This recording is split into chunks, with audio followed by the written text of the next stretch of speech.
General Dwight Eisenhower once said, quote, "I hate war as only a soldier who has lived it can, only as one who has seen its brutality, its futility, its stupidity."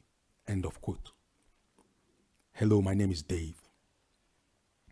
Did American generals who led American forces during the two world wars have German roots? In this video, we are going to talk about General Dwight Eisenhower's German roots. General Eisenhower played a key role in the defeat of Germany in World War II. During the war, he was appointed Supreme Commander of the Allied Expeditionary Forces.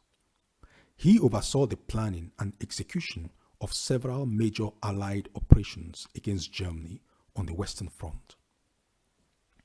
In another video, we have considered the American general who led American troops during the First World War. We examined the question of whether this general had German roots. I would put a link to that video in the description box below so you can watch that video if you wish.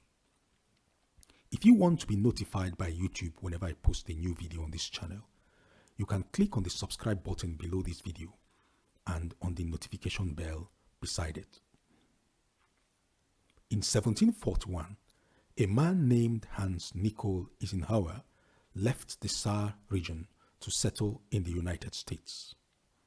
The Saar is a region that is presently situated in Germany. Hans Nicol Eisenhower came from the town of Karlsbrunn, which is located in Germany today. Hans Nicol Eisenhower left this region to settle in the United States in 1741. While leaving his native land, Hans Eisenhower could not imagine that a great threat would arise from his native land in a few centuries, in the form of Hitler and Nazism. He could not imagine that one of his descendants in the country where he was going to settle would play a big part in defeating that threat. Anyway, several generations later, Dwight Eisenhower was born on October 14, 1890, in the state of Texas, in the United States.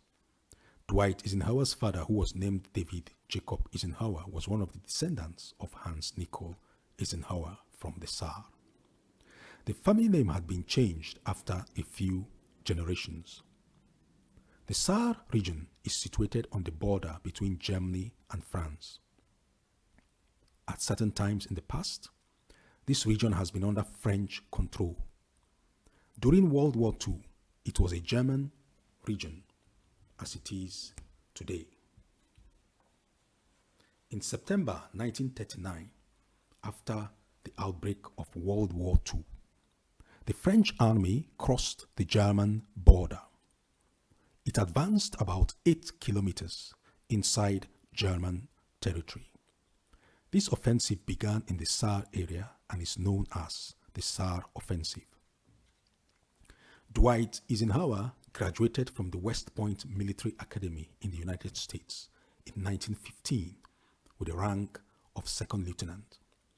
When the United States entered World War I in 1917, an American expeditionary force was formed and sent to Europe to participate in the fighting against Germany. Dwight Eisenhower, who was a young officer at the time, asked for permission to go to France with his force to take part in the fighting against Germany. His request was denied. Before the end of the war, he lost other opportunities to fight in France. The last one was in November 1918. His unit was about to leave for France when the armistice was signed. It was a big disappointment for him not to go to France to participate in the First World War, especially in terms of the future of his military career. During the Second World War, he was appointed Supreme Commander of the Allied Expeditionary Forces by President Roosevelt, who was then the American president. In this position, he oversaw the planning and execution of the D-Day landings in Normandy. So though he was refused permission to join American forces in France during the First World War, he returned to France during the Second World War as overall commander of all Allied forces in France and Europe. So if you've had big disappointments like that in your career or in your life, you could take inspiration from this aspect of his life story. If you really desired a position and lost it, you could regain what you lost in future. If you are strong and patient and so forth. After the invasion and surrender of Germany in 1945, he was appointed military governor of the German zone occupied by the Western Allies. After World War II, General Eisenhower held several important positions, including commander of the NATO forces in 1951. But in closing, let's just recall that he became President of the United States in 1952. As he was very popular in the United States, some politicians convinced him to run for president. He ran for president under the ticket of the Republican Party. It is rare for someone to become president of the United States without having had a prior political career. Most American presidents were already politicians with a political career behind them before taking office. Joe Biden was vice president and senator before becoming president. Obama, Clinton, Bush, and so forth all had political careers before becoming president. Donald Trump was also another exceptional case. Trump had not been a career politician before running for president. Dwight Eisenhower won a second term in 1956 with a landslide, just like in 1952. So he was really very popular in the United States and even around the world. He was succeeded as president by John F. Kennedy in 1960. Dwight Eisenhower died on October 28, 1969 at the age of 78. What's your take on the German roots of General Dwight Eisenhower? You can leave your comments in the comment section below. If you enjoyed this video, you can please click on like and you can also share the video with others.